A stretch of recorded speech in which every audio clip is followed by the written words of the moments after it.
apresentar um pouquinho. Professor Antônio Teixeira José Teixeira Guerra, desculpa. Possui graduação em Geografia pela Universidade Federal do Rio de Janeiro, mestrado em Geografia pela Universidade Federal do Rio de Janeiro, doutorado da South Elohim University of London e pós-doutorado pela Universidade de Oxford e pela Universidade na Inglaterra. Atualmente é professor titular do Departamento de Geografia da Universidade Federal do Rio de Janeiro, atuando principalmente nos seguintes temas: geomorfologia, erosão dos solos, movimento de massa, recuperação de áreas degradadas e gestão ambiental. Mais recentemente, vem trabalhando também com temas relacionados à geoconservação, geodiversidade, geoturismo, temas esses que fazem parte de projetos de pesquisa desenvolvidos no âmbito do LajeSolos, o Laboratório de Geomorfologia Ambiental e Degradação dos Solos, coordenado pelo professor Guerra e também pai da pequenininha Majô, Então a gente pequenininha já passou do meu tamanho aqui. 14 anos já. Que é sempre importante, porque dentro dessa nossa construção, nossas famílias também são envolvidas, Então, professor, muito bem-vindo à nossa universidade. Mais uma vez, foi da minha banca recente, da professora titular, Esteve aqui de forma virtual e a gente agora está podendo dar aquele abraço que naquele dia não... Obrigado, querido, muito obrigado. Então, a gente agradece muito a tua presença. Tem alunos aí bastante ansiosos para te conhecer pessoalmente. Obrigado. Espero que você não se decepcione, gente. Bom, boa tarde a todos e todas. Eu vou sentar, de vez em quando eu vou levantar, tá? É uma honra estar aqui, já vim aqui algumas vezes, Cris? Já. Sempre um prazer muito grande.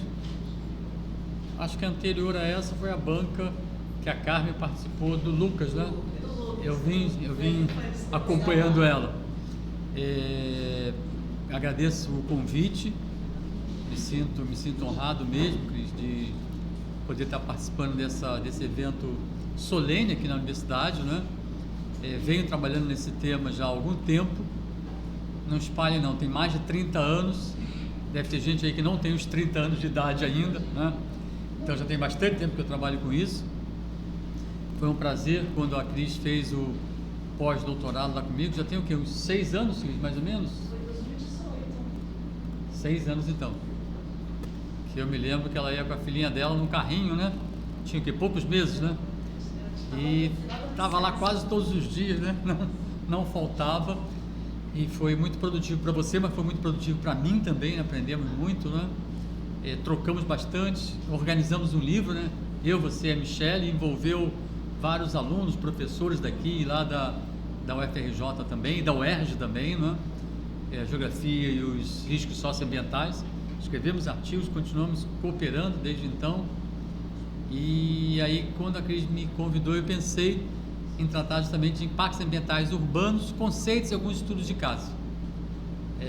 Realmente vocês sofrem mais aqui com enchentes, mas também tem alguns deslizamentos, Vou abordar mais deslizamentos, mas vou falar um pouco de enchentes também. E eu falei com a Cris que se ela quiser depois, ela pode mandar para vocês em PDF essa palestra que eu estou dando aqui para vocês hoje, tá? Bom, vou passando aqui. E aí eu pergunto, eu vou apagar aqui, Acho que fica melhor se a gente apagar a luz, dá uma qualidade melhor para os slides, tá? Então eu pergunto a vocês logo no começo, quem que é o vilão, o homem ou a chuva? Vou tentar responder ao longo da minha apresentação aqui. Apresento a vocês, como a gente está tratando de impactos ambientais urbanos, algumas publicações que a gente fez pela Bertrand Brasil nos últimos anos, Impactos ambientais urbanos no Brasil, que eu organizei junto com a professora Sandra Batista Cunha, Degradação dos solos no Brasil, que eu organizei com a Maria do Carmo Oliveira Jorge, a Carmen, que a Cris conhece bem, o Geomorfologia Urbana, tá? E tem professores de várias universidades brasileiras que participaram de capítulos aqui. Mais recentemente, Paisagens da Geomorfologia, Temas e Conceitos do século XXI. A gente que escreve livro nunca diz que é o último, é o mais recente, Sou o último, não vai fazer mais nenhum depois. Então, aliás, esse não é o mais recente não, tem ainda Erosão em Áreas Tropicais, que é mais recente do que esse. Pela Bertrand Brasil, esse é o mais recente, tá? Esse livro é um livro muito bom também. Esse é um livro muito bom, o Anthropocene, né? É um livro em inglês, é bem curtinho, tem umas 100 páginas, eu acho, pequenininho, e ele aborda temas interessantes sobre o Antropoceno, que é um tema bem discutido, né? Bem controvertido para alguns, né? E eu não sei se vocês têm na biblioteca de vocês aqui, a gente tem lá, mas também é um livro que não é difícil comprar pela Amazon Books, não é um livro caro não, tá? Que acho que vale a pena para quem se interessa pelo tema ter esse livro aí. Antes de começar a falar desse trabalho do Andrew Gould, que é um professor de geografia lá da Universidade de Oxford, a Cris trouxe aqui essa cartilha aqui, que na realidade é uma cartilha, um pouco um livro, né? Solos, conhecendo sua história, caderno de atividades. Tem um anterior que é mais teórico, esse aqui é com exercícios, né? Eu trouxe um para a Cris, trouxe um para a biblioteca também daqui, de vocês. Já está na biblioteca, tá? É um orgulho muito grande falar dessa cartilha aqui, que foi minha esposa que escreveu, né? A nossa filha Maju, que ela conhece.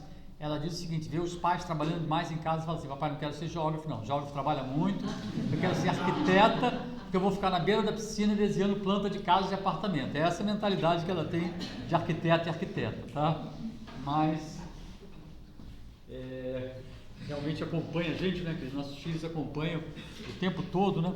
Eu agora estou organizando um congresso internacional que vai começar segunda-feira lá na UFRJ. Tem um pouco da área de geografia, de impactos ambientais, mas tem muita parte de engenharia e arquitetura, e ela disse que quer assistir, que quer ser arquiteta, né? Eu já pensei, vai perder um dia de aula, entendeu? Se for lá. Ela quer assistir algumas palestras ali. Vai ganhar um.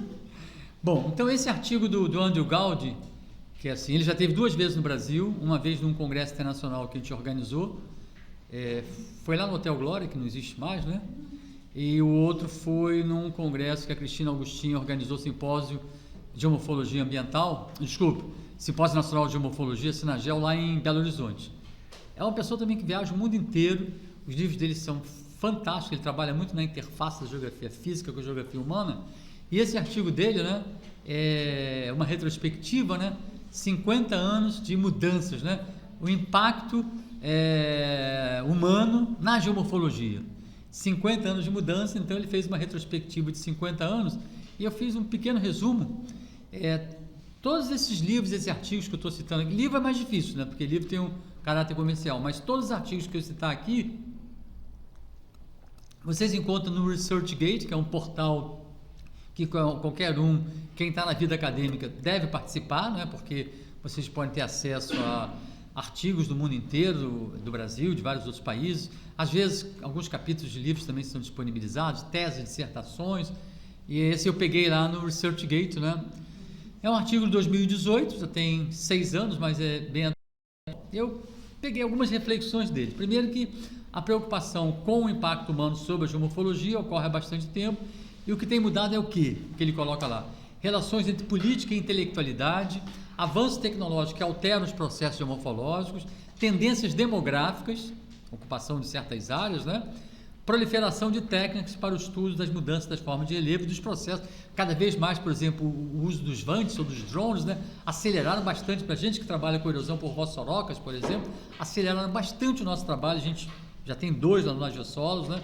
E dão uma precisão muito grande, dão uma rapidez muito grande, especialmente para quem trabalha com monitoramentos. E várias técnicas, várias áreas ligadas às geotecnologias, geoprocessamento, sensoramento remoto, então veio dar um avanço muito grande e uma precisão muito grande de nossas pesquisas, né? E aí o Andrew Gould fala de impacto humano, dispersão da agricultura e aquecimento global. No impacto humano, ele coloca que tem havido entendimento do papel dos humanos na transformação da paisagem desde épocas antigas. O impacto humano tem aumentado ao longo do tempo, com efeitos através do fogo, extinções e desmatamento. Nos processos geomorfológicos, tenho certeza que vários de vocês aí, que já estão na academia há algum tempo, trabalham com um desses temas que a gente está colocando aqui. Ele coloca na dispersão da agricultura. A dispersão da agricultura europeia, em especial no século XIX, lá por 1800 e pouco, né, transformou as taxas de erosão em sedimentação. Tem vários trabalhos interessantes que vocês vão encontrar no ResearchGate, né? Eles têm a gente trabalha menos com isso, eles trabalham bastante. tem um autor chamado Jan Poussin, da Universidade Católica da Bélgica. Ele dá muita importância em fazer um resgate histórico de vossoróquias que surgiram lá por 1820, 1830, 1850, e como é que ela foi evoluindo ao longo do tempo, né? Porque Herodes, mas a partir de certo ponto, começa a depositar no fundo da vossoróquia, e você pode fazer uma série de trabalhos, né, sondagens, para poder entender isso aí. E o aquecimento global, né, apesar de, infelizmente, algumas pessoas não acreditarem, prefiro não mencionar qual é o partido político que não acredita, né, mas vocês devem estar na cabeça de vocês aí, né? Então, o interesse pelas pesquisas sobre o aquecimento global tem aumentado desde a década de 1980, criando interesse considerável pelas consequências sobre os processos geomorfológicos, né? Que são os processos que justamente afetam as encostas, as bacias hidrográficas, as planícies, né? E tem um papel importante o aquecimento global, que está muito relacionado às mudanças climáticas também. Peguei outras reflexões do Andrew Gaudi, onde ele fala que as mudanças geomorfológicas antropogênicas têm causado impacto no sistema terrestre como um todo. A preocupação do impacto causado pelos humanos na geomorfologia não é recente. Tem um trabalho que ele cita do final do século XIX, né, 1864, de Marcos, que estudou os efeitos da ocupação humana na denudação das bacias hidrográficas. A gente já tem o quê? Uns 150 anos que se passaram. Naquela época já tinha gente preocupada com isso e não tinha todas as geotecnologias que a gente tem hoje em dia. Não tinha GPS, né, que a gente usa o tempo todo, né, no nosso trabalho. Imagem de satélite nem se falar, geoprocessamento nem se falar, né, enfim, VANT nem se falar, que tem poucos anos aí. Então, acima de tudo, os geomorfólogos têm tido interesse crescente em como eles podem contribuir para entender o campo da conservação da paisagem. Paisagem é uma palavra que a gente usa muito em geografia, né? E esse foi um dos motivos que eu organizei junto com o Hugo, que a Cris conhece bem, né? Hugo Loureiro, né? Paisagens da geomorfologia, tá? Convidamos vários professoras de várias universidades que contribuíram com esse livro aí. E como uma boa parte desses impactos ambientais ocorrem nas encostas, mas também nas planícies, elas apresentam características próprias, independentemente do local onde estejam situadas, e as localizadas em áreas urbanas, que são as que causam os impactos mais sérios, né? Em especial nas grandes cidades, passam por tantas transformações que passam a ter características bem distintas daquelas que se encontram, por exemplo, nas áreas rurais. Eu me lembro uma vez com uma turma de alunos, estava acho que era eu e Mônica em estágio de campo 1 lá da UFRJ, estavam em Petrópolis com os alunos, vou mostrar algumas fotos lá também, e morro tem uma conotação, ninguém gosta de dizer que mora no morro, né? Tem uma conotação assim meio que as pessoas não gostam muito disso aí, e eles estavam justamente entrevistando, né, estágio de campo 1, observando, entrevistando pessoas, e tinha uma rua calçada em paralelepípedo, mas subia, aquilo ali era um morro, né? Você não via porque estava todo ocupado.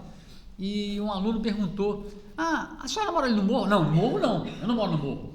Era um morro aquilo ali, entendeu? Mas ninguém gosta de dizer que mora no morro, né? Morro tem um caráter meio pejorativo, né? E aluno insistiu, era uma aluna: não, é morro aquilo ali.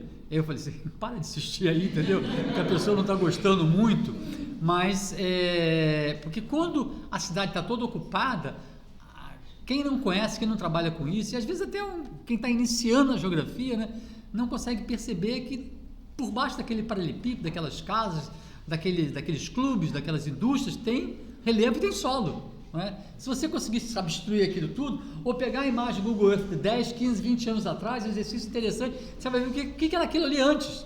Não é?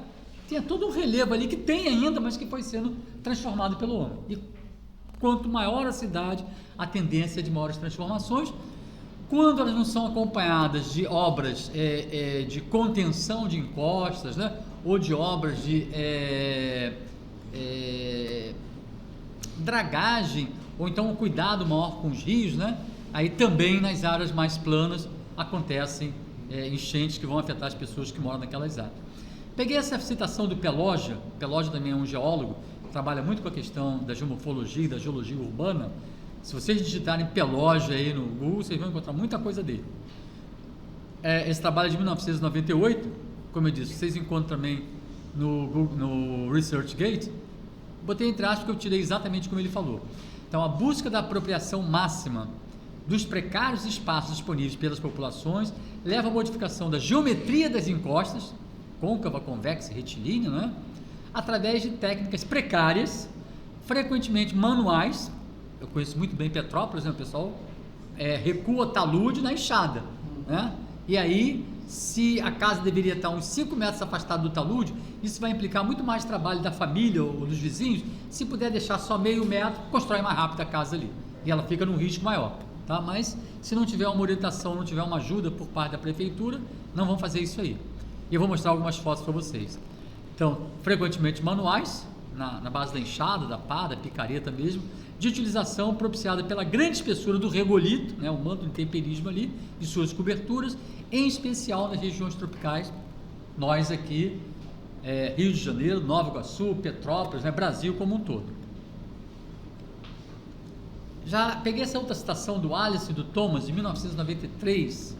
Vocês veem que a gente não trabalha só com referências atuais, mas referências mais antigas, que são também clássicas, né? Então, Alice e Thomas, nesse artigo deles, eles destacam que as mudanças ambientais têm sido um tópico abordado pela geomorfologia, ciências da terra e ciências ambientais há bastante tempo, mas a sua importância tem crescido mais recentemente à medida que essas mudanças são mais intensas e mais conhecidas pelos cientistas. Obviamente, lá no século XIX as mudanças não eram tão grandes, mas aquele autor já Marx, lá em 1854, se não me falha a memória, já tinha essa preocupação, há 150 anos atrás praticamente. As chuvas intensas muitas vezes têm efeito catastrófico, Nova Iguaçu, Petrópolis, Baixada Fluminense, né? Rio Grande do Sul, bem recentemente, né? E são as grandes responsáveis por mudanças rápidas nesse ambiente. Essa frase do Selby, é um livro fantástico que ele tem, processos e materiais das encostas. Ele trata muito sobre movimentos de massa e erosão de solos, tá?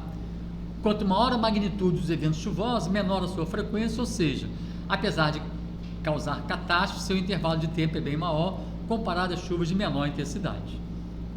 Felizmente, né? Imagina se acontecesse chuvas catastróficas em Nova Iguaçu todos os anos, né? Então mas o que acontece é o seguinte, com as mudanças climáticas, minha gente, esse intervalo está diminuindo cada vez mais. O que acontecia 10, 15, 20 anos atrás, agora acontece às vezes anunciando não, e para tornar a situação mais crítica ainda, a ocupação está cada vez maior e cada vez de forma mais desordenada. Então, quem sofre é a própria população, geralmente mais pobre, né? Então, no entanto, quando esses eventos ocorrem em costas urbanas, em áreas densamente ocupadas, Petrópolis em 2022, 230 e poucas pessoas morreram ali em poucas horas. Em especial quando a população se dirige às partes mais elevadas e mais íngremes das encostas, os efeitos são quase sempre desastrosos, causando mortes durante esses fortes temporais. É o que eu costumo dizer, as pessoas não estão ali por opção, estão ali por falta de opção. Se tivesse opção, não moraria ali. Não precisa fazer geografia, não precisa conhecer geomorfologia, geotecnia, para saber, eles que estão lá, eles sabem que estão em situação de risco, mas para onde que vão? Então ficam ali.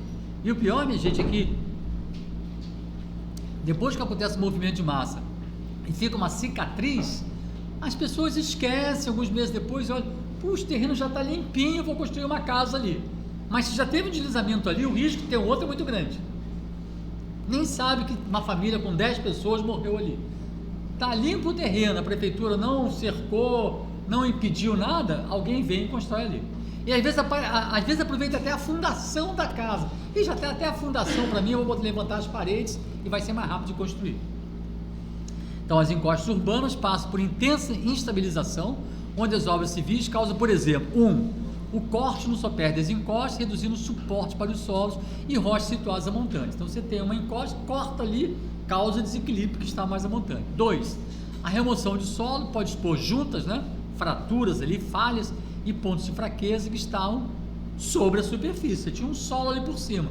Retirou aquele solo, tem um equilíbrio já mais ou menos instável. Quando eu tiro aquele solo, ele fica mais instável ainda. E que pode estar mergulhando na direção das encostas, tornando possível a ocorrência de movimentos de massa. E 3, a presença de mais água na superfície e em subsuperfície devido à ocupação humana pode ser um agente desencadeador de deslizamento. Essas áreas, geralmente, especialmente quando são áreas de invasão ou de uma ocupação desordenada, não tem rede de esgoto, não tem galeria pluvial, as pessoas pegam um cano de PVC de 10 centímetros, joga o cano para dentro da encosta, fala, resolvi o meu problema de água servida e de esgoto. Resolveu aparentemente, porque ela está indo para dentro do solo, e esse solo vai ficando cada vez mais encharcado. Às vezes uma chuva de 10, 20, 30 milímetros já é suficiente para causar um deslizamento ali. E o que a gente vê nas cicatrizes? Um monte de canos de PVC que estavam servindo de esgotamento sanitário ou água servida da casa. A família que está ali não tem a mínima ideia que aquilo esteja acontecendo. Então, a retirada de árvores no sopé das encostas para a construção de ruas é outro problema para a sua instabilidade. As pessoas começam a construir as casas de qualquer jeito, depois a prefeitura tem que construir rua ali, né? E aí causa mais problema. Quando os solos são rasos, e é muito comum, quanto mais íngreme a encosta, os solos são mais rasos. Quando eu estou falando raso, é raso mesmo, meio metro. E aí a população começa a construir, encontra um matacão, um bloco rochoso, e aqui é forte, é resistente, porque tem rocha. Mas às vezes tem um matacão, tem solo, tem um matacão mais afastado. Se aquele matacão migrar um pouco, a casa vai junto, tá? Se não tiver uma orientação, não vão ter ideia do que pode acontecer. Quando os solos são rasos, as ruas cortam rochas estáveis, pode haver riscos, pode não haver risco quando as rochas são estáveis, mas quando se trata de solos profundos, com a ocorrência de água e exfiltração, eu e vários outros colegas traduzimos por exfiltração para se opor à infiltração, que é a água de entrada no solo. Em inglês a palavra é seepage. Seepage é qualquer vazamento. Se estiver vazando água aqui no teto é um seepage, mas a água que está saindo da encosta também, o termo que se usa em inglês é seepage.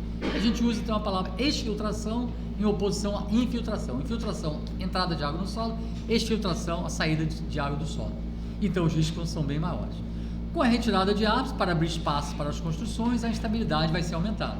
Medidas mitigadoras podem envolver construção de galerias, excelentes quando se constrói, galerias pluviais, é o que está se fazendo em Petrópolis agora, mas a passo muito lento, né?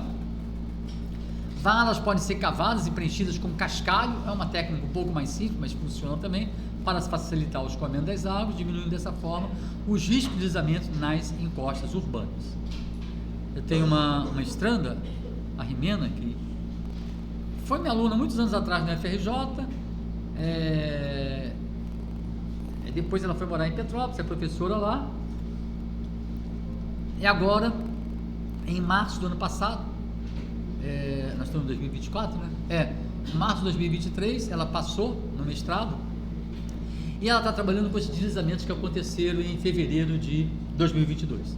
Tá? Então a gente vai ter daqui a pouco, aliás, já saiu um artigo que a gente escreveu sobre esses deslizamentos aí, pegando a imagem do Google Earth, facilita muito, você pega o antes e pega o depois, né? Como é que estava a situação antes, com vegetação bem ocupada, e depois a cicatriz, né? Aí você pode medir a área, perímetro, comprimento, né? E a gente fez trabalho de campo, minha gente, que é uma coisa que eu sempre insisto muito, é a necessidade de ir para o campo. Não dá para você resolver tudo por imagem de satélite, não dá para resolver tudo pelo Google Earth, você tem que ir ao campo, e a gente foi, tá? Coletou a amostra, já o referenciou, fez as nossas anotações, tá? Eu estou dando uma disciplina agora lá na UFRJ, já dei várias vezes, estou dando outra vez, chamado, a gente tem estágio de campo 1, estágio de campo 2, estou dando, você deve conhecer, com o Eduardo Maia, né? Estou dando junto com ele, e a gente está mostrando, primeiro livro que a gente, é para o curso de geógrafo, bacharel, leio o livro do Absaber, O que é ser geógrafo, né? Porque ali ele fala o tempo todo a importância do trabalho de campo. Até quando ele entrou para lá, que é de uma família muito pobre, ele viu lá assim, no cartaz, vai ter trabalho de campo fim de semana que vem, venham com roupa de campo, de trabalho de campo. Ele falou, eu só tenho uma, como é que eu vou com roupa de trabalho de campo? Eu vou com a que eu tenho, né? E aí ele vai contando a história dele, é bem interessante, né? Nos deixou alguns anos atrás, e esse ano é o ano do centenário dele, né? Nasceu em 1924, esse ano vai ter homenagem para ele lá no Simpósio de Geografia e Física Aplicada, lá em João Pessoa, agora entre o dia 21 e 26 ou 27 de outubro, que eu vou estar presente lá. Mas aí desse livro Antropoceno, eu peguei também algumas reflexões, né, de autoria de Ellis, de 2018, da Oxford University Press. Esse autor, Paul Crutzen, holandês, ele ganhou o Prêmio Nobel de Química em 1995, e em 2000 Crutzen usou, não sei se foi pela primeira vez, mas usou o termo antropoceno. Em inglês, Anthropocene, é bem parecido. Numa conferência para frustração de muitos pesquisadores. O Early coloca no livro. Quem cunhou esse termo foi Eugene Stormer, a partir da década de 1980, biólogo americano, professor da Universidade de Michigan, mas quem popularizou foi o Crutzen. O Stormer, ele já vinha usando o termo antropoceno entre colegas e alunos da Universidade de Michigan, mas em 2000 o Stormer e o Crutzen publicaram uma nota científica numa newsletter, né, uma publicação, um artigo sobre o antropoceno, aí ganhou uma difusão maior. O Stormer e o Crutzen, aparece nesse livro, apontaram a importância da queima de combustíveis fósseis durante a Revolução Industrial e dataram o antropoceno como tendo iniciado no século XVIII, é bem polêmico. Alguns dizem que é um pouco mais antigo, outros colocam a Segunda Guerra Mundial, alguns geólogos dizem que nem existe antropoceno, tá? Mas eles dataram e outras pessoas podem dar outras datações aí. Ambos concordaram com a marca humana nas transformações ambientais antropogênicas, daí cunhar antropoceno. O Ellis, no seu livro sobre o antropoceno, que é esse que eu mostrei para vocês a capa, destaca o papel humano nas grandes transformações do planeta Terra, causando mudanças climáticas, espero que todos vocês acreditem, eu acredito, no planeta Terra, causando então mudanças climáticas, a acidificação dos oceanos, cada vez mais ácidos, mudanças em ciclos de carbono e de nitrogênio, florestas que são transformadas em cidades e fazendas, né? Pega imagens de satélite, às vezes de 10, 15 anos atrás, onde havia a floresta, hoje em dia é um bairro naquela área ali, ou uma indústria. Acumulação de plástico, extinção de espécies animais e vegetais. Estava lendo uma matéria outro dia que está sendo encontrado fragmentos de plástico em ostras. Eu estava pensando, muitos não gostam, eu adoro ostra, né? Caramba, será que eu estou comendo plástico quando eu estou comendo ostra? Cada vez mais é encontrado, né? Chega ali nos oceanos, né? Então eles vão absorvendo com muita facilidade no seu metabolismo. Ainda Ellis, em 2018, é esse livro que eu botei a foto para vocês, coloca, essas são apenas algumas das evidências induzidas pelos humanos nas mudanças ambientais globais, que deverão deixar suas marcas nas rochas, já estão deixando. Segundo os autores, as bases para a marcação de novos intervalos de tempo geológico, se a gente aceitar que essa pode ser um novo período geológico aí. Então, os referidos autores afirmam que existe uma abundância de evidências para reconhecer o antropoceno como um novo intervalo de tempo geológico e que eles chamam de a época do antropoceno. Tem um laboratório na UF, não é barato fazer datação não. Eu fiz uma de carbono 14. Se alguém quiser eu posso passar o contato. Antes eu fiz uma por curiosidade de um prédio, eu moro lá no Recreio dos Bandeirantes, né? Sou muito curioso, como geógrafo acho que eu sou mais curioso ainda, né? E quando implica em escavações, perfurações, você imagina para construir um prédio de 22 andares, a perfuração vai a uns 18 metros mais ou menos. E eu conversando com o engenheiro, falei, eu acho que vai encontrar concha aqui. Não, é um absurdo, não vai encontrar não. Eles chamam de estaca-hélice, parece um grande saca-rolha que vai girando no solo, a grande profundidade. Depois eles tiram ali, colocam uma estrutura de vergalhão e joga, pega às vezes 2 ou 3 daquelas betoneiras de concreto. Antes de começar a construir o prédio, minha gente, de 22 andares, são 336 apartamentos. Eles fizeram, acho que 200 e poucas colunas dessas, dentro do solo, para começar a fazer a fundação para garagem, etc, etc, para sustentar ali quantos milhares de toneladas não tem ali. E aí, eu fui lá com ele um dia, pode entrar, pode, coloca aquele capacete, né? Quando começou a subir, eu falei, será que eu vou passar um vexame? Não tem concha aqui não. Quando começou a subir ali, os caras vão com a pá tirando aquela terra, né? Concha para tudo quanto é lado. Falou, tem concha aqui, eu falei para você que tinha. Por favor, não fala não, que podem querer embargar a nossa obra aqui, que pode dizer que isso aqui é um sambaqui. Falei, mas aí teria que embargar todas as obras do Recreio de Bandeirantes da Barra da Tijuca, porque tem concha tudo quanto é lugar. Aí eu comecei a explicar, o mar chegou até aqui, houve oscilações do nível do mar.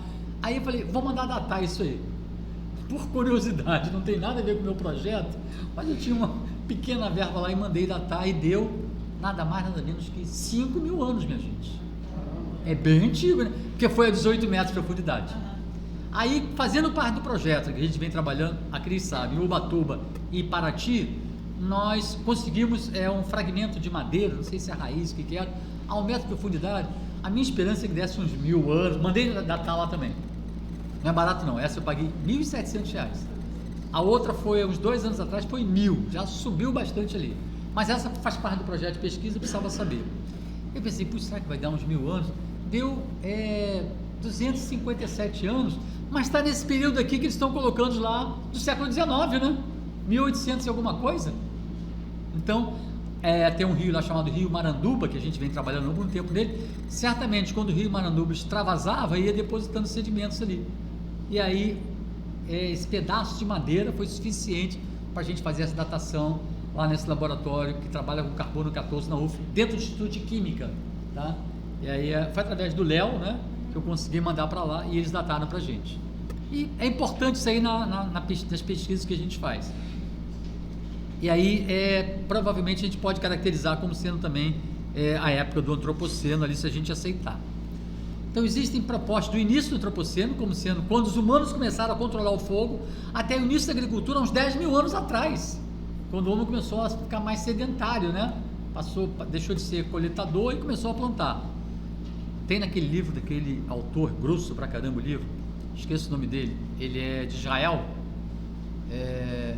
esqueço agora o nome dele, mas é um livro muito grande que trata também, fala do Antropoceno, que ele conta justamente essa evolução até o homem começar a plantar e começar a ocupar certas áreas. Só que não com a degradação que vem causando nos últimos séculos. Então, assim como bolhas de gás, olha só, bolhas de gás presas no gelo em 1964, não tem tantos anos assim. Ao aparecimento do pólen do milho retido em sedimentos ao redor do mundo. Olha quantas coisas que a gente pode utilizar para trabalhar em datações. Segundo eles, essas são apenas algumas propostas do início do Antropoceno. Esse debate tem acontecido entre vários profissionais como filosofia, arqueologia, antropologia, geografia, história, engenharia, direito, artes e ciência política. Arte, ciência política trabalhando também com essa temática aí. Não é só geografia, não. E aí eu vou passar a colocar para vocês agora, tentar, como eu disse, que a gente vai tratar uma parte conceitual, alguns estudos de caso, alguns que eu venho estudando e outros que eu passo de carro e vou fotografando. Então, alguns exemplos de catástrofe ocorridas nas últimas décadas no Brasil. Como a gente vem trabalhando em Petrópolis já há algum tempo, então vocês têm uma ideia aí do relevo montanhoso de Petrópolis, alguns de vocês já foram, mas mesmo os que não foram sabem que está localizado na Serra do Mar, tem desníveis muito grandes ali, encostas muito íngremes e chuvas fortes podem causar problemas para a população que mora ali. Isso aqui eu não teria a mínima condição de fazer, quem fez foi a Carmen, né? Mas é interessante porque dá um histórico aí, desde 1981 até 2022, 2022 foi a mais recente, não vou dizer que é a última não, que é o que a Rimena está trabalhando, onde morreram 233 pessoas. Aí teve 81, 20 vítimas fatais, 88, 171, foi bem grande essa aí, 2001, 50, 2008, 9, 2011 foi aquela onde houve a grande catástrofe da região serrana, que morreram. A Defesa Civil recolheu 900 e poucos corpos, mas na realidade foi mais de 1.000 pessoas que morreram ali, mas como mortos tem que ser aqueles que eles retiram de lá, de dentro dos escombros. Quando não consegue retirar, não consegue classificar como uma pessoa tendo morrido, mas foram mais de 1.000 ali. E eu fui poucos dias depois, tanto essa 2001, 2008, 2011, 2013, 2022. Para quem trabalha com isso, não dá, vou esperar uns 3 meses para ir. Já está tudo descaracterizado, minha gente. Tem que procurar ir. Nem sempre dá para ir no dia seguinte, mas 2, 3, 4 dias depois. Para quem trabalha com isso, tem que estar lá. A de 2022, que foi a mais recente, eu fui 3 dias depois. Quando eu fui, tinha 80 e poucos mortos. Não tinha encontrado todo mundo ainda. Mas não é nada que se compare ao que vocês veem na televisão, gente. É muito pior quando você está ali. Tá? E eu estive lá e vou mostrar algumas fotos para vocês. Mas veja que todas elas estão associadas com, quando eu consegui, 235, 250 milímetros, 200, 195, 180, 400 milímetros, essa 2013 foi no Quitandinha, e 295 milímetros, 233 vítimas fatais. Às vezes em 24 horas, mas essa de 2022 foi em 4 ou 5 horas apenas. Então, acaba tendo um efeito catastrófico muito maior de quando ela se distribui um pouco mais, porque 24 horas também é pouco, tá? Algumas fotos, essas fotos, a maioria foi eu que tirei. Essa é do Vale do Rio Cuiabá, lá em Itaipava. Foi a catástrofe que aconteceu essa aqui, foi a de 2011. Em Petrópolis morreram só, entre aspas, 71 vítimas fatais, porque ele se concentrou ali no distrito de Itaipava. Ele não se espalhou pelo município inteiro, porque senão teriam morrido muito mais pessoas. E como foi um fim de semana, e essa área tem muito turismo, foi durante a semana, então as pousadas estavam vazias, senão mais pessoas teriam morrido. Às vezes, em alguma pousada, morreu o vigia da pousada, que era a única pessoa que estava ali, tá? Se fosse sábado ou domingo, certamente o número teria sido maior. Aqui vocês estão vendo, essa situação aqui era uma ocupação totalmente irregular, porque as casas estavam construídas na beira do rio, existe APP, Área de Preservação Permanente, a prefeitura tem que fiscalizar isso aí. Se a prefeitura não fiscaliza, depois pessoas podem morrer. Olha a altura que o lixo chegou aqui, minha gente. Olha a altura que a água chegou aqui, olha, janeiro de 2011. Olha a altura, ele deve estar o quê? Está quase uns 3 metros de altura ali. Se as pessoas não saírem antes da água entrar dentro de casa, vão ser transportadas e vão morrer, a grande maioria. Eu estou aqui segurando a minha televisão, o meu micro-ondas, a minha geladeira, vai junto com elas. E aí você tem que ter uma defesa civil eficiente para começar a retirar antes. Só que nem a defesa civil conseguia chegar nessas áreas, porque a primeira coisa que destrói são ruas. Iluminação destrói, porque postes começam a cair, árvores caem em cima de postes, entendeu? Destrói tudo. E algumas pessoas ficaram na encosta a noite inteira até amanhecer para poderem ser resgatadas, porque ninguém conseguia chegar ali, tá? Então essas fotos foram tiradas durante esse trabalho de campo, novamente aí. Aqui era um pequeno riachinho, olha como é que ele ficou, minha gente. Era só aquela marquinha que está ali com água. Expandiu na época, me lembro que eu falei, criou-se uma nova geomorfologia para o distrito de Itaipava. E olha só novamente essa aí. Destruição total, aí todas as pessoas que moravam aí morreram. Geralmente população de mais baixa renda, tá? Na grande maioria das vezes. Olha essa aí, essa já foi 2013, onde eu disse que morreram 33 pessoas. Eu estive ali também 2 ou 3 dias depois. Olha essa casa aqui, não é uma casa muito simples não, hein? Eu cheguei a entrar dentro dela, vi como é que era, tinha 3 quartos, uma casa, uma construção boa. Mas olha aqui, ó, cano de PVC, que eu tinha falado para vocês, não tem rede de esgoto, não tem galeria pluvial. E olha, eu não sou engenheiro não, mas dá para chamar isso aqui de fundação, de umas coluninhas de nada aqui, e 2 ou 3 dias depois a casa acabou utilizando. Então pelo menos a população tinha saído daí. Quem está vendo só na televisão não tem ideia, às vezes alguém fica meio sacrificando de ficar na casa, porque acredite se quiser, quando a família toda sai, algumas pessoas vão lá, tiram até a lâmpada, leva a casa inteirinha, tudo, leva a casa inteirinha. Então às vezes sempre fica alguém se sacrificando ali para tentar preservar os bens materiais, mas pode chegar a morrer também, tá? Olha essa aqui chegou até o 3º andar, a família inteira morreu aqui. E o pessoal da Defesa Civil, eu converso às vezes com eles, o corpo de bombeiro, eles ficam 12 horas ali, saem totalmente exauridos, o cansaço é muito grande, você não consegue andar com facilidade, tem muita lama, e às vezes, minha gente, eles estão trabalhando para resgatar pessoas ainda com vida, e vem um deslizamento e cobre e mata essas pessoas também. É uma situação de risco muito grande. Eu já tive uma aluna, que o irmão dela era, não sei se ainda, tenente do corpo de bombeiros, ele falava, é a situação mais difícil, porque não tem muito controle. Fogo você sabe como agir, entendeu? Mas deslizamento é tudo muito instável ali, a gente não sabe o que vai encontrar pela frente, tá? Mas tem que tentar salvar. E ali como é que eles fazem para captar água? Aquele vermelhinho são canos, o pessoal capta água de nascente, né? Só que esses canos vão estourando com o tempo e vaza muita água, e aí novamente joga a água na encosta. Aquilo que eu tinha falado, olha o que essa família fez aqui, fez um corte no talude, a casa está muito próxima do talude, né? Não é o ideal seria regular mais, mas não tem como pagar. Olha essa estrutura aqui dessa casa, né? Na época eu trabalhava orientei o Rafael Davi, que a Cris conhece, né? que é arquiteto, professor lá da Faculdade de Arquitetura. Quando ele olhava para isso, ele falava, eu tenho que trazer meus alunos da arquitetura aqui, porque eles acham que resolve tudo no AutoCAD, na tela de um computador. Tem a mínima ideia do que é a realidade. No AutoCAD eles resolvem tudo. E a gente chegou a levar alguns lá. Novamente, essa foto em detalhe aqui. Olha essa outra casa ali, tem o que o pessoal chama de ferro de espera, né? Tem o vergalhão esperando que vai surgir alguma outra casa ali. O casal está ali, o filho vai, ou a filha se casa, opa, tem esse espaço aqui, vou construir, e vai de uma forma muito desordenada. Esse trabalho foi um trabalho que a gente publicou, o Manuel, que é professor, mora em Petrópolis, é professor lá do departamento, o Manuel, o Orlando Graef, que é de lá também, a Carmen, e mais, eu acho que o orientador dele, o supervisor dele lá da Universidade de Wolverhampton, ele fez o pós-doutorado. E aí, os 3 principais rios que cortam a cidade de Petrópolis, que são o Quitandia, o Palatino e Piabanha, na região serrana do Rio de Janeiro, foram estrangulados, está entre aspas ali, e perderam, esses rios, minha gente, tinham ilhas fluviais. Quem olha hoje em dia não vê nenhuma ilha, mas as ilhas estavam ali, fazem parte da dinâmica do rio, que deveriam ser preservados. Ficaram menos sinuosos, estão com até 56% de sua vegetação original suprimida.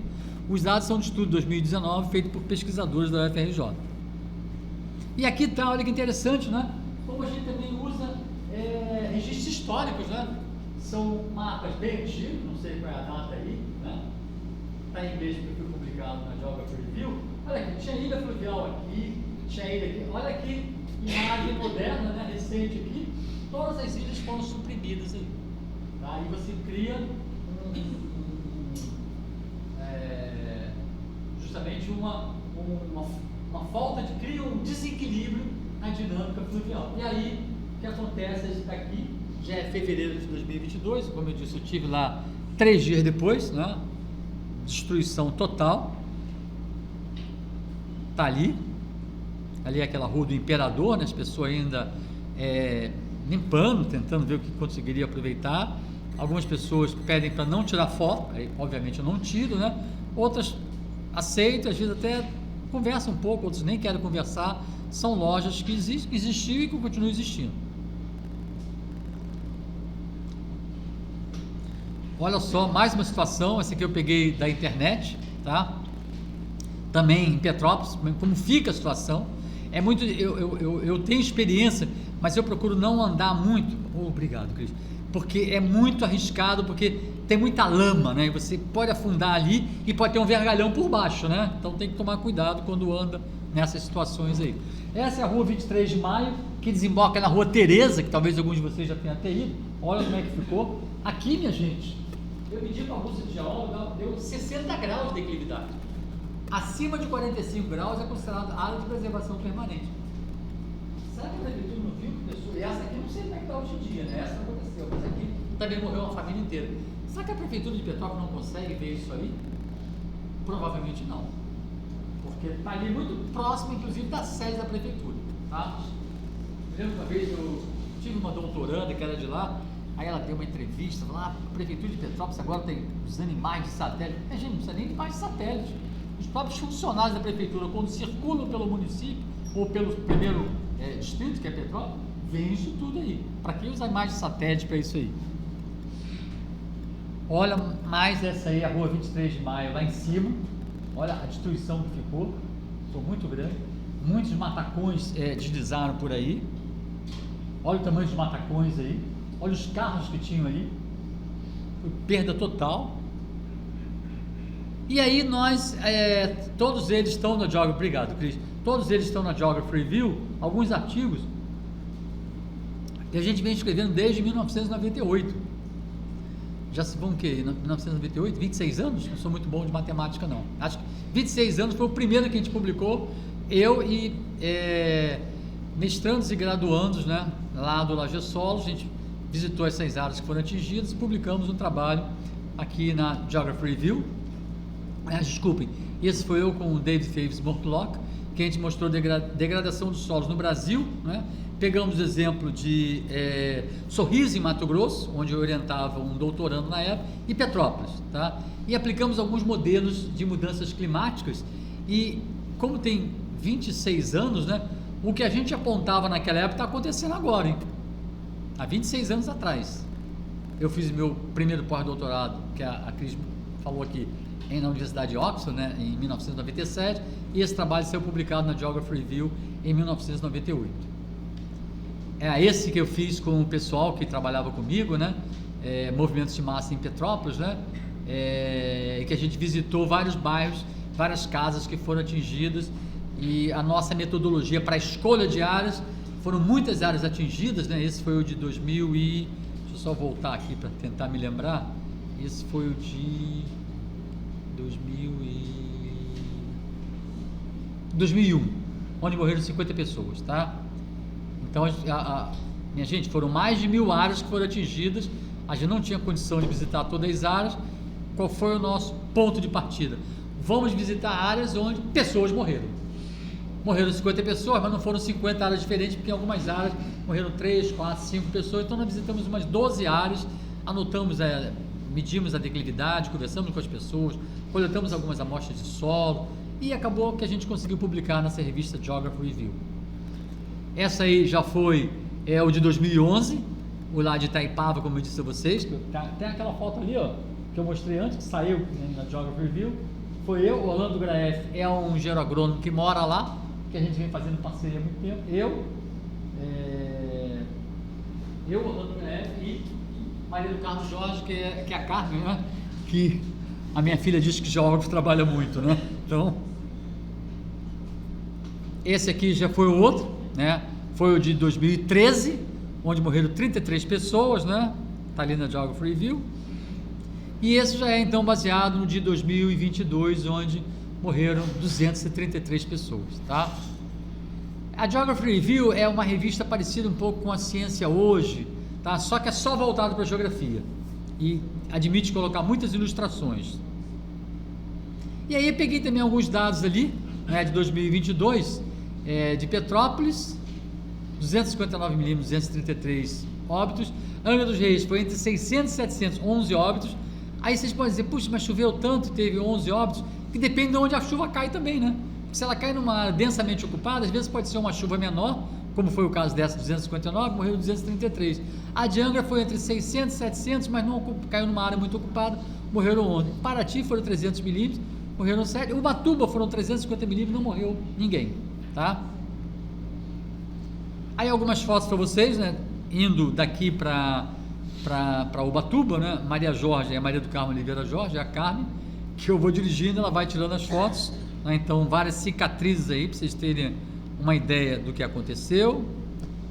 Aí, minha gente, vocês reparem que houve uma obra antes, só que eles recapeiam com uns 5 centímetros de um concretozinho muito vagabundo e que não consegue segurar nada quando vem uma chuva um pouco mais forte.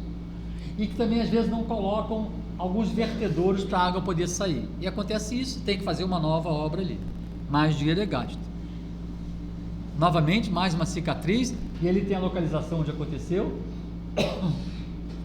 Trecho próximo à divisa entre Ubatuba e Paraty. O relevo, dá para perceber que o relevo é bastante montanhoso ali. Aliás, a Rio Santos quase toda está construída em áreas de relevo mais ondulado, né? Aqui já foi o que aconteceu em São Sebastião, onde morreram 65 pessoas ano passado, vocês devem lembrar, tá? Essa aqui é a da BR-101 aqui do lado, foi em agosto de 8 de janeiro de 2022, né? Houve um deslizamento grande na estrada, né? Não chegou a morrer ninguém, mas essa é São Sebastião. Na estrada não morreu ninguém, mas morreu, se não me falha a memória, foi a Vila do Saí, né? Onde morreram 65 pessoas. E aí, minha gente, quando... agora tem uma empresa lá que cobra pedágio, não sei se já passaram, talvez já tenham passado. Eu sou muito preocupado também com a questão de empregar pessoas. Nem pessoas eles empregam para estar naquelas pedágio, porque é aquele free flow, né? Estava conversando até com o motorista de Uber que me trouxe aqui, ele disse que ele tem aplicativo, não registrou e ele teve que pagar multa na ida e na volta. Você também, olha só. Não registrou, ele recorreu e não conseguiu. Olha que absurdo, minha gente. Eu tenho esse aplicativo também. Tem muita gente reclamando aí. Mas enfim, quando não recupera logo, a cicatriz começa a ter processo erosivo de ravinas em cima da cicatriz. Novamente, recuperação feita, mal feita, né? E formando ravinas em cima da área que foi recuperada, entre aspas, já por essa empresa que está cobrando pedágio ali. Olha a quantidade de cicatrizes aí, né? O Carmen tirou também, 28 de maio de 2022, 1, 2, 3, 4, 5, 6 cicatrizes aí, tá? Tirada ali de um trecho da Rio Santos, pegando, né, dali desse Mirante do Camorim, tirando então, pegando essas cicatrizes aí. Mais exemplo de cicatriz, né? Já em Monsuaba. Olha o tamanho dos matacões, minha gente. São toneladas e mais toneladas que deslizam junto com o solo. Aquilo que eu tinha falado, os solos são muito rasos. Muitas vezes, quando desliza, já expõe a rocha matriz ali por baixo.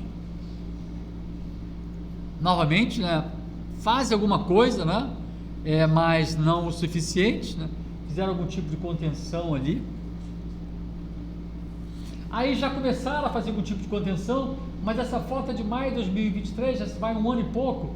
Como coloca uma tela e faz uma hidrossemeadura, não faz nenhuma correção de pH, de coisa nenhuma, não inclui NPK, nada, já está erodindo por baixo dessa tela que eles colocaram. E é um exemplo ali, ó, porque a tela vinha até aqui embaixo, já erodiu um pedaço ali da tela, dessa manta aí, né? Biomanta que eles chamam, né? Ali ficou razoável, fizeram inclusive um muro de gabião ali embaixo, né?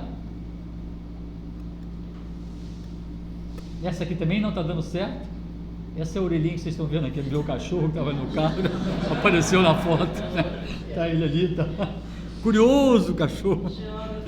Talvez, tava ali.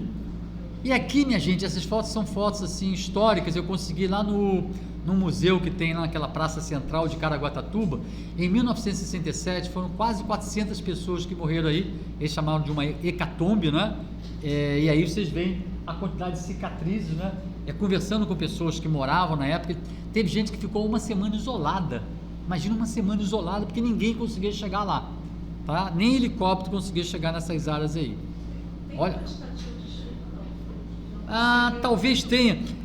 Quem fez a sua tese, tem uns dados aqui, ó, 440, 265 milímetros, tem alguns. Quem fez foi a Olga Cruz.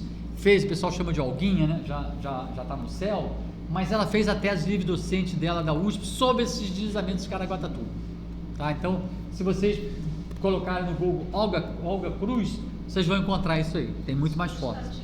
Próximos, né, dessas tragédias que São 440, 540, 286, 415, sem dados o resto do mês ali, algum local. 18 dias de chuva. Eu sei porque a Carmen é lá de Ubatuba, a gente vai muito, eu não estou exagerando, mas já teve período que a gente ficou lá que tem 10, 12, 15 dias com chuva o tempo todo, o pessoal chama de uva-chuva, o tempo todo. E a gente comprou uma casa há muito tempo atrás lá, a casa estava toda destruída, primeira coisa que eu fiz, vou botar um pluviômetro aqui no quintal, e eu tenho dados ali que estão lá no site da AGSolos desde maio de 2008, já tem um período interessante aí, dá o quê? 16 anos de informação diária, de chuva, diária. Quando eu estou lá eu meço, quando eu não estou lá tem uma pessoa que mede para mim. E a gente disponibiliza no site do AGSolos. Olha só, outras cicatrizes ali. Praticamente destruiu todas as elevações que existiam ali. Olha assim, não sei se isso aí seria uma escola, o que era isso aí, né? Foi totalmente destruído. Muita quantidade de tronco de árvore também que desce.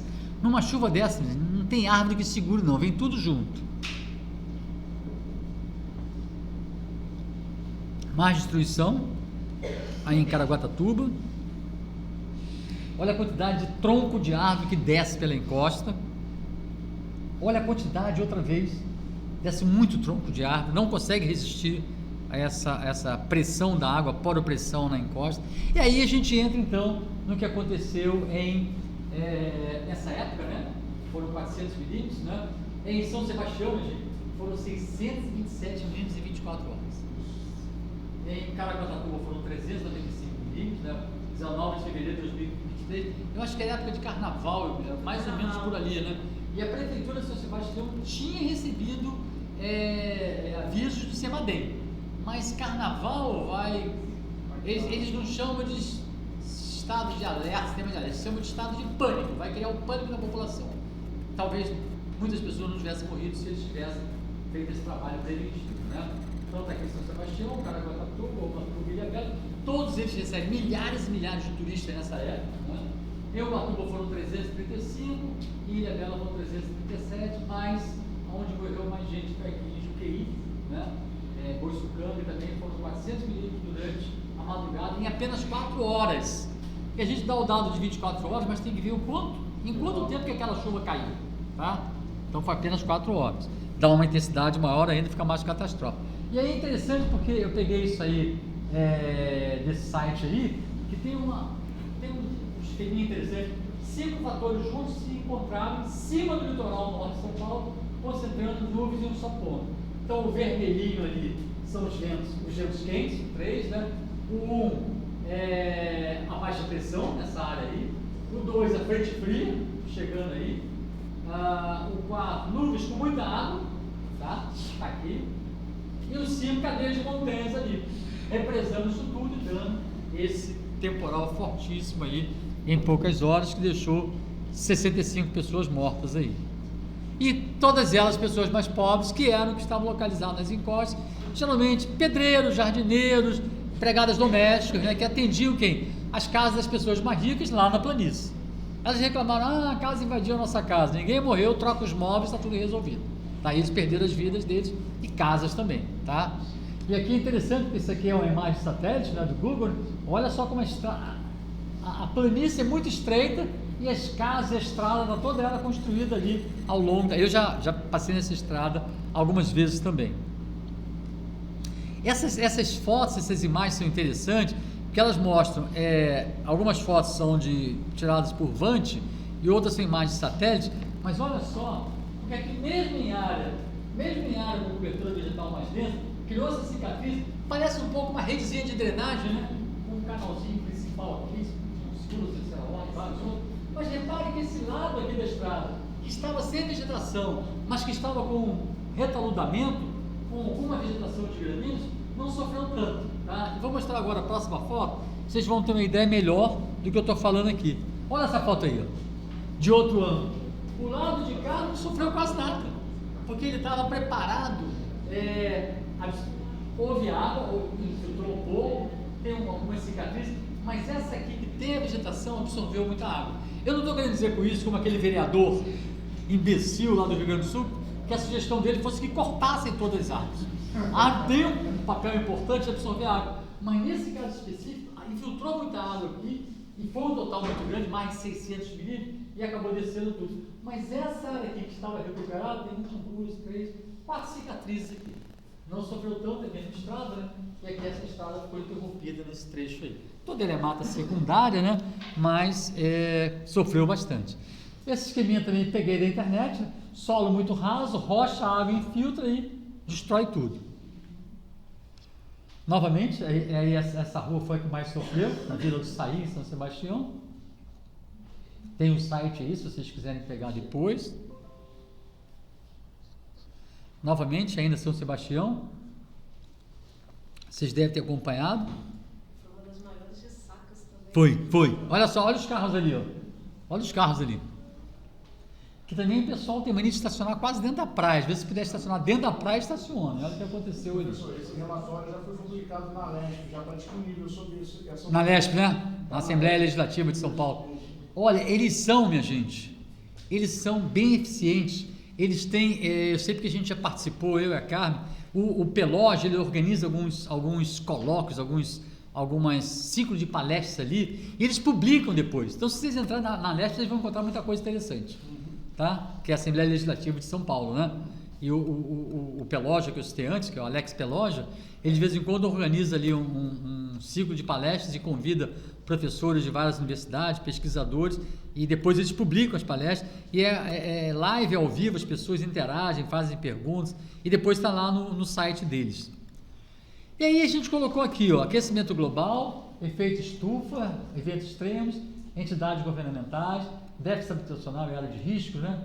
Olha ali, então as chuvas, recordes representam o mais recente fenômeno extremo causado pelo aquecimento global.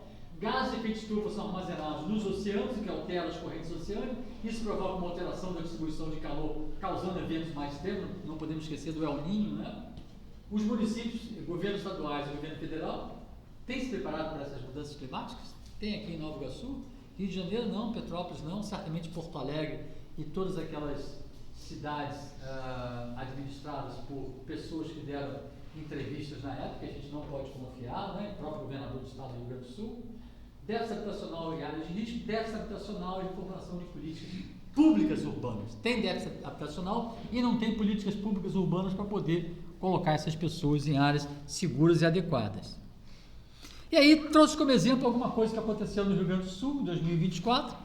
Então, os anos com o maior número de desastres associados às chuvas intensas foram, já houve antes, em 2015, 2016, 2017, 2023, além de 2024. Eu nem sei quantas pessoas morreram até agora, porque a gente não tem esse dado muito oficial. Certamente entre 150, 200, talvez, não saberia dizer. Então, os anos 2015, 2016, 2023, coincide com forte intensidade que é o Ninho. Segundo os dados da Defesa Civil, atualizados em 13 de maio de 2024, o estado do Rio Grande do Sul apresenta os seguintes dados sobre o impacto das chuvas intensas. Tá? Pouco defasado, mas foi o dado mais recente que eu peguei. Então, relatório da ONU aí, grande parte do Rio Grande do Sul foi atingida por fortes e persistentes chuvas desde 27 de abril, segundo o INMET, que é o Instituto de Meteorologia, né? Em algumas regiões, especialmente nos amplos vales centrais, Planalto, encostas montanhosas e área metropolitana, áreas metropolitanas, os volumes de precipitação ultrapassaram os 300 milímetros em menos de uma semana. No município de Bento Gonçalves, por exemplo, o volume chegou a 543 milímetros. O transporte de umidade da Amazônia, então do norte, né? E o contraste térmico com o ar mais quente ao norte da região sul, bem como o ar mais frio do Rio Grande do Sul, também ajudaram a fortalecer as tempestades, foi o que disse o Instituto de Meteorologia. Ainda nesse relatório sobre o estado de clima da América Latina e do Caribe de 2023, da Organização Mundial de Meteorologia, a ser lançado em 8 de maio, já foi lançado, né? Examinará os impactos do El Niño e das mudanças climáticas na região no ano passado. O tema também esteve no topo da agenda das reuniões entre a Secretaria-Geral da Organização Mundial Meteorológica, Celeste Saulo, e os líderes governamentais no Chile, de 1 a 2 de maio. Porto Alegre recebeu 258 milímetros de chuva em apenas 3 dias, e esse valor corresponde a mais de 2 meses de chuva, quando comparado com a média normal climatológica de abril. Bastante, né? Além dessa condição, a temperatura bem mais elevada do Oceano Atlântico Sul, próximo à faixa equatorial, também contribui para a umidade, intensificando então as chuvas. É uma combinação de fatores aí. Municípios afetados, acho que Rio Grande do Sul tem uns 520, sei lá, uns 90%, 447 deles, desalojados 538 mil, até essa época, depois foi mais, afetados 2 milhões e 115 mil, feridos 806, desaparecidos 127, talvez a grande maioria desses desaparecidos acabam que morreram, mas não sabemos. Óbitos confirmados na época dessa matéria que eu consegui, 147, por isso que eu disse talvez tenha chegado a quase 200 pessoas, pessoas resgatadas 76 mil, pessoas em abrigos 80 mil, nessa época. Destaque-se que o total de óbitos desse evento já supera o número total de óbitos de 2023, que eles já tiveram também, e não se prepararam para 2024. Então, o número de desabrigados em diversos municípios do Rio Grande do Sul, decorrentes das inundações, apontam cerca de 87 mil pessoas, e a situação é crítica onde? Canoas mostrou muito a mídia, São Leopoldo, Guaíba, sendo os mais afetados, apresentando 22, 15 e 13 mil desabrigados, respectivamente. Segundo a estimativa da Defesa Civil, nos dados de relatórios de danos, provavelmente foi mais do que isso. Então, os impactos diretos e indiretos dessas inundações estendem-se por vários setores, incluindo saúde, infraestrutura, educação, agricultura, danos profundos que exigem uma resposta multidisciplinar e integrada. Lá em casa, lá em casa a gente não assiste mais a grande mídia, eu desisti. A gente assiste, não sei se vocês conhecem o ICL, Instituto Conhecimento Liberta, a gente só assiste o ICL lá em casa. Eu não sei o que é a Globo, a Band, a SBT e vários outros canais, Globo News, a gente não assiste, tá? Eu acho que são muito tendenciosos, tá? Respeito a posição de cada um. E o ICL, no dia seguinte já tinha gente, a Heloísa Vilela, que foi correspondente durante muitos anos da própria Globo e da Record nos Estados Unidos, né? No dia seguinte ela já estava lá, o Leandro Demore também, pesquisaram tudo, mostraram tudo pra gente, e de uma forma, eu pelo menos, muito mais neutra do que a grande mídia costuma mostrar. E a gente acompanhou tudo isso através do ICL, que é o que eu vejo quase todos os dias lá em casa, quando eu posso, que é o Instituto Conhecimento Liberta. E aí, estou terminando, olha só a cidade de Mussum, antes e depois da inundação de 2024, lado esquerdo aqui, tá? Com o rio passando ali, e 2024, olha o que aconteceu com a cidade, que já tinha sofrido 2023, minha gente, e a cidade não se preparou. Coincidentemente ou não quero fazer propaganda não, mas quando eu posso eu faço, quase todas as prefeituras aí são do PL, inclusive, acho que é do Porto Alegre também é de Porto Alegre. E o governador do estado também, né? Que ele me lembra, a primeira coisa que ele falou, não vamos procurar culpados ali. Claro, ele é um dos grandes culpados, né? Acabou com o meio ambiente, com a Secretaria Estadual de Meio Ambiente, né? Demitiu gente. Eles falam muito, né? No estado mínimo, que é o que também a grande mídia apoia bastante aí, tá? Por isso que eu disse que a gente não vê, eu não sei mais o que Globo News, Band, Record, SBT falam, porque não assisto mais. Já tem quase um ano que a gente só assiste o ICL, que é o Instituto Conhecimento Liberta. E que mesmo você não sendo membro, eles têm autonomia, minha gente, porque as pessoas pagam, eu pago R$62 por mês, porque eles dizem que não tem monetização, não tem propaganda de nada, não tem Casa Bahia, não tem Volkswagen, não tem condomínio, então eles têm muito mais liberdade de falar do que a grande mídia. A grande mídia não tem essa liberdade. E, além disso, eles têm mais de 200 cursos. Quando você paga 62, eu acho que a taxa é 47, não quero fazer propaganda, mas já estou fazendo um pouco. Quando você paga 62, você paga para bolsistas, porque eles têm mais de 200 cursos. Tem curso de Excel, tem curso de História, tem curso de Psicologia, tem curso de Nutrição, tem tudo quanto é curso vocês podem imaginar. E gente muito boa dando cursos ali. E aí você paga, pagando um pouco mais, você paga para pessoas que não podem pagar. Eu acho que eles têm 20 mil bolsistas, pessoas que fazem os cursos lá no ICL. Eles têm preparado matérias interessantíssimas sobre Cuba, uma série de entrevistas interessantes, né? Foi o Eduardo Moreira, que já foi do mercado financeiro, né? Que é um dos coordenadores ali. Não tinha gente que falava, né? Vai para Cuba, né? Vai para Cuba, Eduardo. E ele fez um documentário muito interessante, que o título é Vai para Cuba, Eduardo, né? E mostrou lá gratuitamente para todo mundo. Só que para quem é membro pode assistir depois em reprise, quem não é, não consegue, né? Que é o nosso caso, que eu sou membro, então eu posso assistir quando eu quiser. Outra foto aí, então a capital Porto Alegre, vocês lembram o que aconteceu? Olha a esquerda aqui, a coisa mais linda que é, olha a direita, né? Registrou a segunda maior cheia de sua história, atrás apenas da cheia de 1941. Porém, há indícios que até esse domingo, 5 de maio, quando foi, esse limite possa ser ultrapassado, tornando a chuva de 2024 a maior da história da capital. Eu acho que acabou sendo maior, né? Lembra que as bombas estavam todas elas queimadas, estragadas, nem consegui. Depois que a água passou, não conseguia tirar de volta, porque tem uma muralha ali. E aí não conseguia botar de volta a água. O prefeito de lá é que espero que ele não seja reeleito, não. Muito obrigado, minha gente.